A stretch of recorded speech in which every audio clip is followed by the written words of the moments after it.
અમદાવાદ મનપાની ચૂંટણીને લઈને ભાજપની કવાયત 48 વોર્ડના ભાજપના કાઉન્સિલરો પાસે માંગ્યો છે રિપોર્ટ।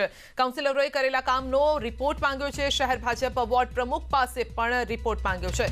સારા ઉમેદવારો અંગે રિપોર્ટ મંગાયો છે। ચૂંટણી જાહેર થતા પહેલા જ પ્રદેશ ભાજપે તૈયારીઓનો આરંભ કર્યો છે। તો મનપાની ચૂંટણીને લઈને ભાજપે કવાયત શરૂ કરી છે। કાઉન્સિલરો પાસે રિપોર્ટ માંગ્યો છે। ભાજપના વોર્ડ પ્રમુખો પાસે પણ રિપોર્ટ માંગ્યો છે। સારા ઉમેદવારો અંગે રિપોર્ટ માંગ્યો છે। કાઉન્સિલરોએ કરેલા કામનો પણ રિપોર્ટ માંગ્યો છે। તો જે અત્યાર સુધી કોર્પોરેટર રહ્યા છે તેમનો રિપોર્ટ માંગવામાં આવ્યો છે કે તેમની કામગીરી તેમના વિસ્તારમાં કેવી રહી છે। કારણ કે ગઈકાલે જ એ અપડેટ પણ આવ્યું હતું કે ફેબ્રુઆરીમાં ચૂંટણી યોજાઈ શકે છે।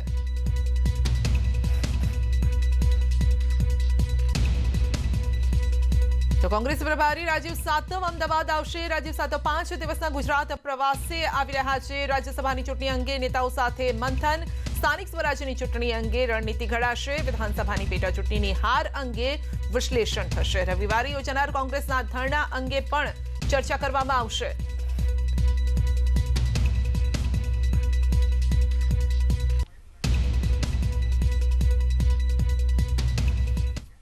તો આ તમામ મુદ્દે અપડેટ મેળવીશું। સહયોગી આપણી સાથે જોડાઈ ગયા છે, પ્રણવ આપણી સાથે જોડાઈ ગયા છે, આ સાથે જ મયુર પણ આપણી સાથે જોડાઈ ગયા છે। જે મયુર આપની પાસે પહેલા આવીશું, કારણ કે સ્થાનિક સ્વરાજની ચૂંટણીઓ નજીક આવી રહી છે, ફેબ્રુઆરીમાં યોજાઈ શકે છે આ ચૂંટણી, તેને લઈને ભાજપની શું તૈયારી?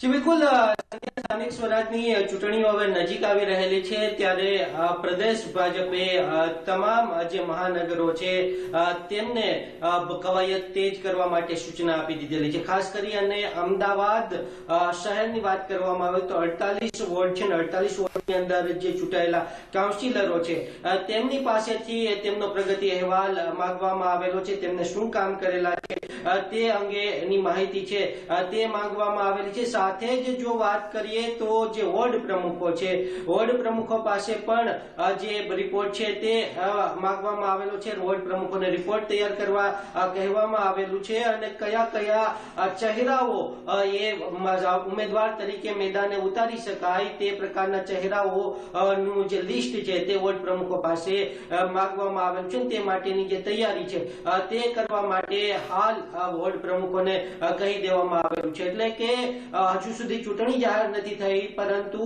જે રીતે સૂચનાઓ હવે શહેર કાર્યાલયને મળી રહેલી છે, વોર્ડ પ્રમુખોને મળી રહેલી છે, તેને જોતા તેમ લાગી રહેલું છે કે જે કવાયત છે તેનો પ્રારંભ થઈ ગયેલો છે।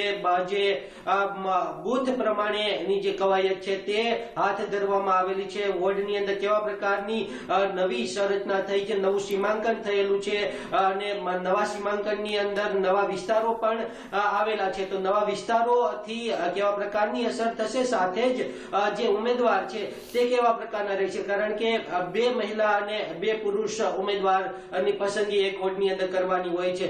તે જ રીતે સમગ્ર રાજ્યની અંદર જે કોર્પોરેશનની ચૂંટણીઓ થવાની છે તે કોર્પોરેશનની અંદર તે શહેર પ્રમુખને સૂચના આપી દેવામાં આવેલી છે ને તે માટેની दौरा बनाया है।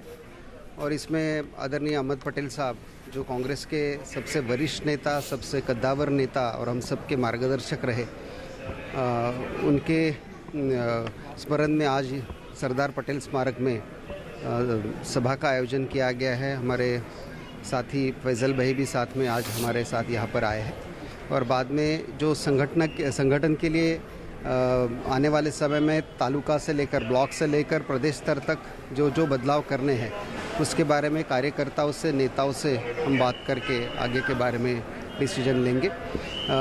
आपने देखा होगा कि जो किसान का आंदोलन है, खेडूत का आंदोलन है, अभी तक राजधानी में पूरी तरह से राजधानी की बॉर्डर्स ठप हुई है।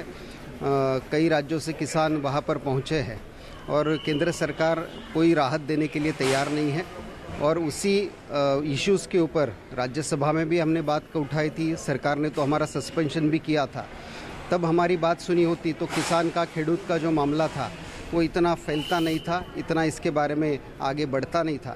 अभी भी केंद्र सरकार से हमारी रिक्वेस्ट रहेगी कि ये जो 3 काले कानून हैं आप वापस लीजिए, ये किसानों के, खेडूतों के खिलाफ है।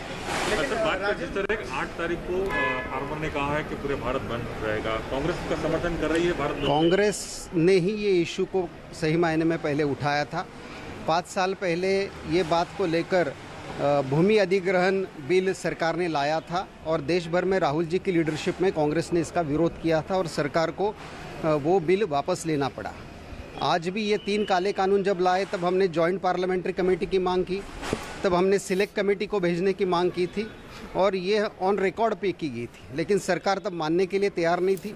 राज्यसभा में इनके पास बहुमत नहीं था तो हम लोगों को सस्पेंड करके वो बिल उन्होंने पास करवाए, लेकिन उसका नतीजा हम देख रहे हैं कि देश भर के किसान इसके खिलाफ है।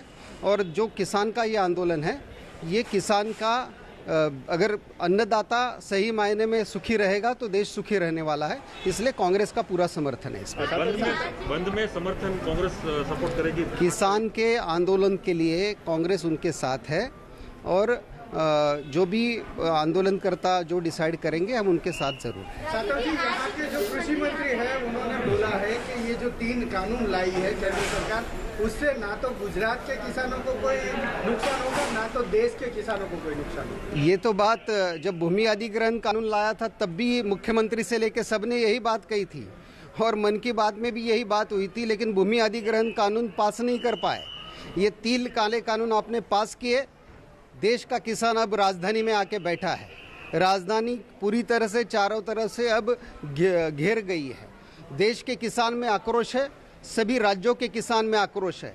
अगर आने वाले समय में सभी राज्यों के किसान को बड़े बड़े कॉरपोरेट्स के हाथ में ही देने का एजेंडा रहेगा तो देश का अन्नदाता घर में नहीं बैठेगा और इसमें गुजरात का भी किसान शामिल होगा। पंजाब के किसान ने, हरियाणा के किसान ने शुरू की है, देश के हर राज्य के किसान इसमें आगे बढ़ेंगे।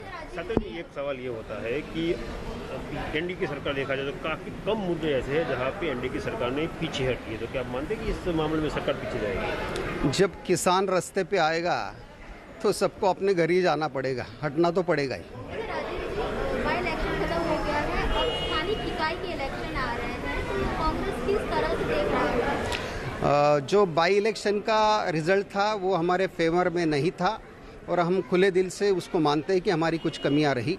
हाँ, सरकार ने उनकी मशीनरी का, दमन का सब इस्तेमाल किया, लेकिन इससे कोई हम डिफेंड नहीं करना चाह रहे हैं। मैं हर ज़िले के कार्यकर्ताओं से बैठ रहा हूँ, हर ज़िले के जो पदाधिकारी उनके साथ हम बात कर रहे हैं। बाकी के ज़िलों में भी मेरा जाने का प्लान है। जो स्थानीय चुनाव होते हैं वो स्थानिक मुद्दों पर लड़े जाते हैं, चाहे वो ज़िला पंचायत हो, नगर परिषद हो, तालुका पंचायत हो, कॉरपोरेशंस हो, तो उस हिसाब से उस स्थानिक इश्यूज़ के ऊपर पार्टी वर्कआउट करेगी। कई जगह पर ज़िला स्तर पर, तालुका स्तर पर और प्रदेश स्तर पर संगठन में कुछ बदलाव की ज़रूरत है, तो मुझे लगता है आने वाले समय में इसमें फैसले ज़रूर होंगे। किसानों का मुद्दा स्थानीय इकाई में कांग्रेस उठाएगी? किसानों के मुद्दे को किसानों का मुद्दा तो ये इलेक्शन के बाहर का मुद्दा है। किसानों का मुद्दा ये सिर्फ एक राज्य के किसान का मुद्दा नहीं है। किसान को बड़े बड़े कॉरपोरेट्स के हाथ में देने का ये सरकार का प्लान है, जिसके खिलाफ कांग्रेस हर वक्त आवाज़ उठाती रही है। भूमि अधिग्रहण के कानून के वक्त भी सभी भाजपा के मुख्यमंत्रियों ने यही बात की थी, तो ये तो बड़ा अच्छा कानून है, ये बड़ा अच्छा बिल है, क्यों नहीं पास कर पाए? आपने पीछे पड़ के अब ये 3 कानून पास कराए हैं, इम्प्लीमेंट नहीं कर पाओगे। इलेक्शन की बात कर रहे हैं, गुजरात में इलेक्शन आ रहा है, लेकिन कांग्रेस का ही कुछ उनका संगठन नहीं है, कांग्रेस पर प्रेसिडेंट है, नॉन वर्किंग सब लोग हैं, साथ में ऐसा ही जिला स्तर पे, ऐसा है तालुका स्तर पे। जहाँ जहाँ जो करेक्शंस है ना वो हम करेंगे और जल्दी करेंगे। मैं खुद अभी 10 दिन गुजरात में हूँ। वैक्सीनेशन की बात की जाए तो वैक्सीनेशन आने वाला है और पूरे देश को नहीं देने वाले। તો રાજીવ સાતવ 5 દિવસ માટે આવ્યા